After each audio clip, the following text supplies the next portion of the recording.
नमस्कार, मैं हूं शशि तुषार शर्मा और आप देख रहे हैं चुनाव आज तक। मध्य प्रदेश में राजा भोज की नगरी धार में स्थित ऐतिहासिक भोजशाला पर विवाद को लेकर हिंदू पक्ष ने सुप्रीम कोर्ट से जल्द सुनवाई की मांग की है। इस मामले में भारतीय पुरातत्व सर्वेक्षण यानी कि ASI ने मध्य प्रदेश हाईकोर्ट की इंदौर पीठ में अपनी सर्वेक्षण रिपोर्ट को भी सौंप दिया है। इस मामले की जो अगली सुनवाई है 22 जुलाई को होनी है। पहले आप ये जान लीजिए कि ASI ने अपनी सर्वे रिपोर्ट में कहा क्या है। आपको उसके बाद हम बताएंगे कि धार में भोजशाला को लेकर आखिर विवाद क्या है और विवाद है क्यों। भोजशाला के सर्वेक्षण के बाद ASI ने अपने सर्वे रिपोर्ट में कहा है कि परिसर से चांदी, तांबे, एल्युमिनियम और स्टील के कुल 31 सिक्के मिले हैं जो इंडो ससेनियन, दिल्ली सल्तनत, मालवा सुल्तान और मुगल काल के हैं।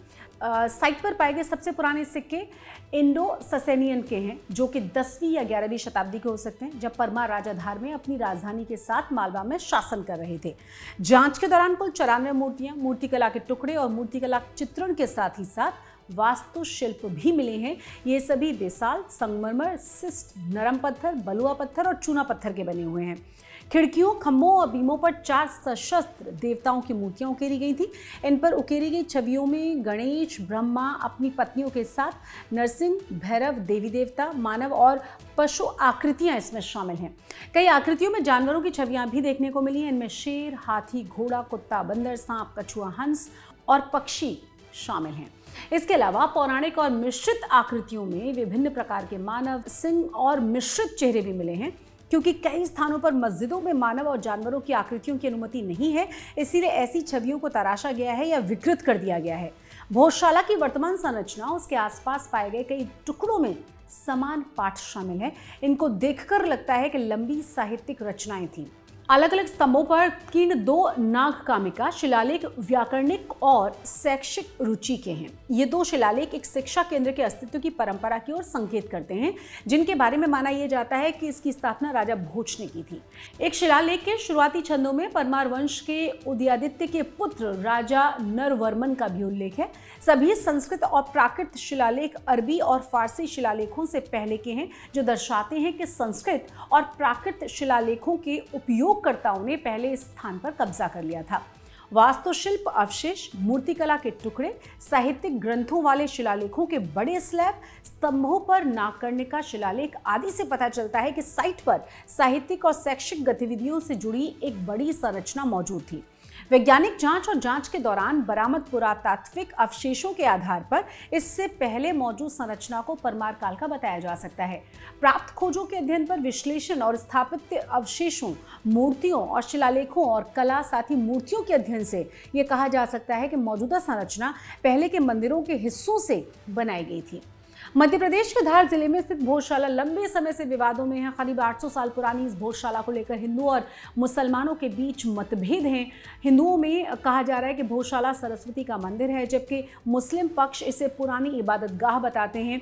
हिंदू संगठन के लोग बताते हैं कि धार की ऐतिहासिक भोजशाला के नाम से ही स्पष्ट हो जाता है कि राजा भोज के द्वारा स्थापित सरस्वती सदन है।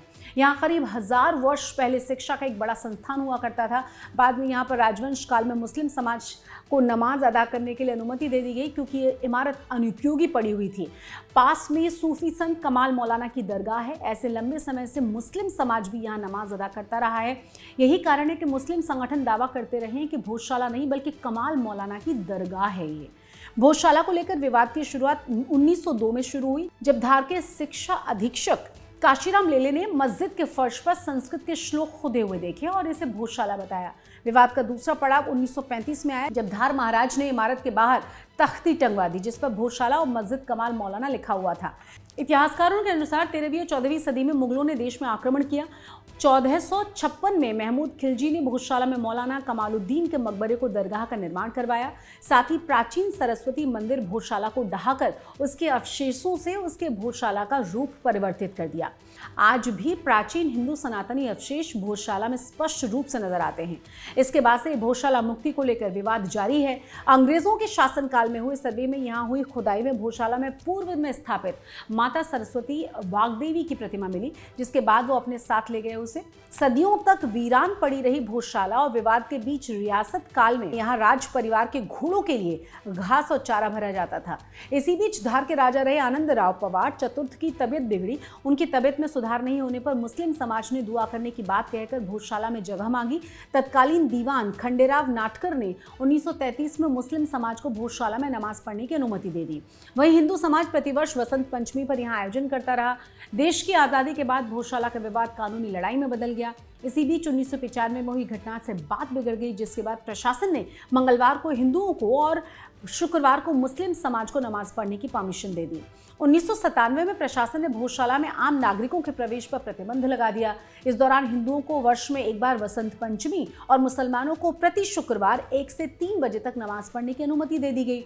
6 फरवरी 1998 को पुरातत्व विभाग ने भोजशाला में आगामी आदेश तक प्रवेश पर प्रतिबंध लगा दिया, लेकिन मुसलमानों को नमाज की अनुमति जारी रही। तत्कालीन मुख्यमंत्री दिग्विजय सिंह की सरकार में आए इस एक तरफा आदेश के बाद विवाद और ज्यादा गहरा गया। हालांकि कोर्ट के जरिए हिंदुओं को 2003 में फिर से पूजा करने की अनुमति मिल गई और पर्यटकों के लिए सशुल्क भोजशाला को भी खोल दिया गया।